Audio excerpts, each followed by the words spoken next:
Tag TV brings you daily news bulletin from India. Breaking news and views from India. You're watching South Asian NEWSLINE and here are the top stories we are tracking for you on Thursday, the 25th of September. India's biggest enemy is dependence, says PM Modi amid US tariff and visa row. Kashmiri activist urges global action against Pak-sponsored terrorism. And Sri Lanka and Bangladesh seek to join China-backed trade bloc.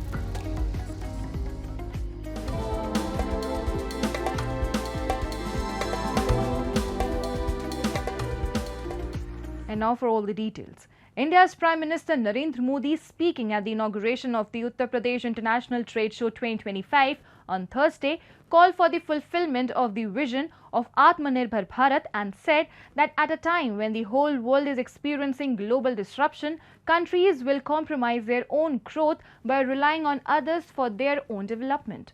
The Prime Minister stated that India is strengthening its position and will no longer accept being dependent on other nations for its own development. PM Modi further said that India is strengthening the foundations for the coming decades. The trade show under the theme Ultimate Sourcing Begins Here is being held from September 25th to 29 and will see participation from Russia as a partner country, adding strategic significance, opening avenues for bilateral trade, technology exchange and long-term cooperation.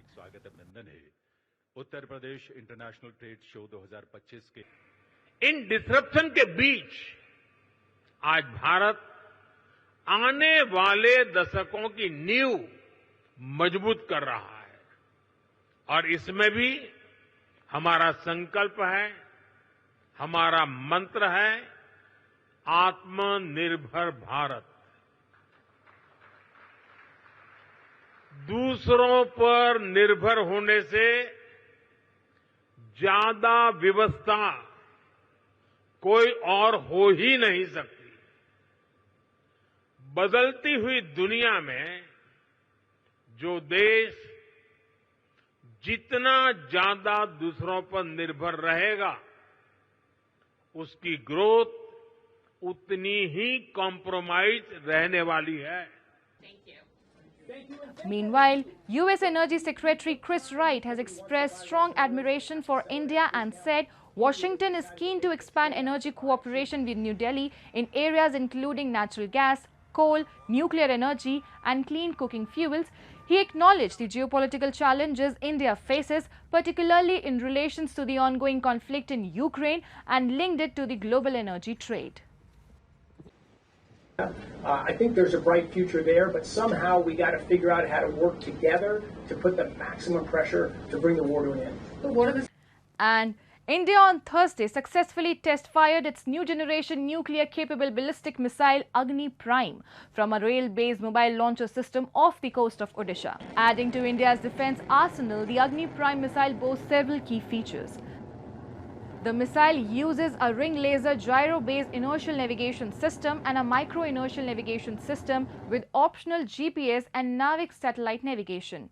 Congratulating Defence Research Development Organisation, Union Defence Minister Rajnath Singh pointed out that the intermediate ballistic missile could be launched within a short reaction time. The Agni Prime missile has demonstrated high accuracy in its previous tests and it is likely to be inducted into the Indian Army after completing pre-induction trials. Moving on. Kashmiri human rights activist Taslima Akhtar made a powerful appeal to the international community on the sidelines of the ongoing UNHRC session in Geneva, recounting her personal tragedy and the collective suffering of thousands in India's Jammu and Kashmir due to Pakistan-sponsored terrorism. She recalled when at the age of 11 in the year 1999, her father and brother were abducted by terrorists and how the week-long captivity forced the family to flee their ancestral home.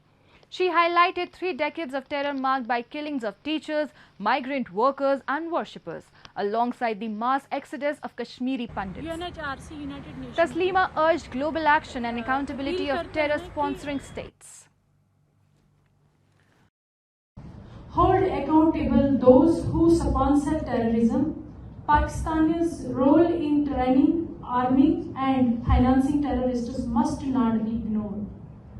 support rehabilitation and empowerment. Widows, orphans, and displaced families need education, livelihoods, and hope, not charity but their rightful place in society.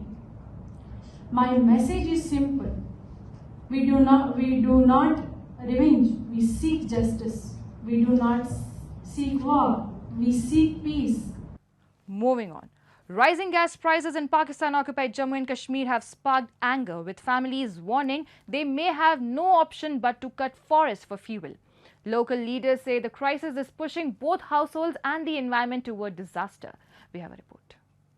Residents in Pakistan-occupied Jammu and Kashmir have said they cannot afford expensive cylinders, warning they will be forced to resort to use forest wood for fuel. Local politician Maulana Muhammad Altaf but highlighted that every winter brings steep hikes despite efforts by the Price Control Committee. While rates inside the city sometimes hold, in surrounding areas shopkeepers charge much higher, leaving ordinary families to struggle. हुकूमत इस पर खुद भी ज़रा ओगरा से बात करके और हुकूमत आज़ाद कश्मीर बाकी जगहों पर जैसे सरमायाकारी करती है, उन्हें चाहिए कि आज़ाद कश्मीर में हुकूमत अपनी सरपरस्ती में या रायती निर्खों पर फिलिंग स्टेशन कायम करे, जहां डीलर्स के साथ साथ आवाम जो है वो ओगरा के रेट के मुताबिक या हुकूमत जो रेट मुकर्रर करती है उसके मुताबिक उनको गैस दस्तयाब हो सके। एक तरफ जो इस वक्त मौसमी तब्दीली आ रही है, जिसमें बड़ा अंसर जो है वो जंगलात के बेदर कटाव का सबब बनता है, जिससे यानी सख्त बारिशें भी होती हैं और तवील खुशकसाली भी होती है। लेकिन हुकूमत अमली इक़दाम करने से गुरेज़ां है, यानी कि मुतबादिल ईंधन के लिए हुकूमत कोई कोशिश नहीं कर रही। But noted that in outskirt areas, a gas cylinder costs 1,500 to 2,000 rupees more than in Muzaffarabad. Even in the city, prices exceed official rates, while in villages the burden is far worse.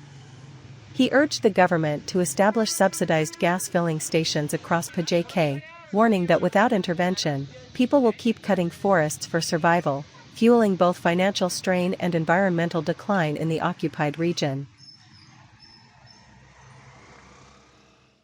And Sri Lanka and Bangladesh, along with Hong Kong and Chile, have expressed their interest to join the China-backed Regional Comprehensive Economic Partnership, the world's largest trade bloc.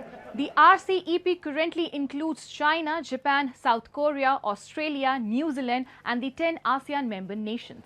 Officials said there were few objections to new applications and efforts would be made to integrate the four economies.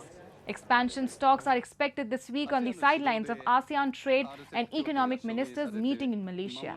Malaysia's Trade Minister told Reuters that a final decision is likely in October when RCEP leaders hold their first summit in 5 years. Analysts note that while the China-backed grouping could help members cushion against US tariffs, its provisions remain weaker than other regional trade pacts due to varying interest among participants. For the RCEP meeting, we want to focus on issues that will help RCEP members. There are also suggestions about how to improve the current RCEP that we have.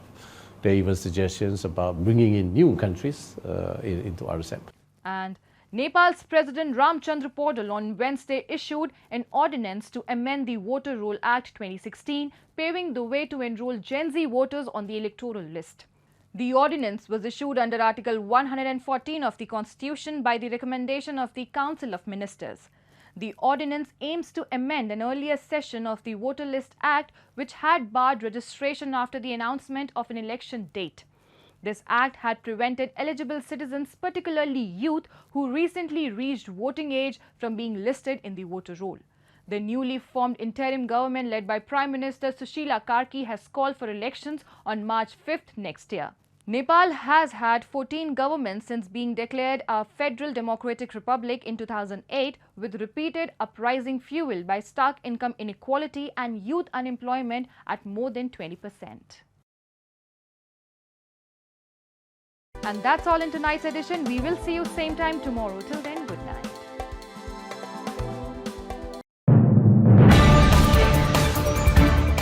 Tag TV brings you daily news bulletin from India. Breaking news and views from India.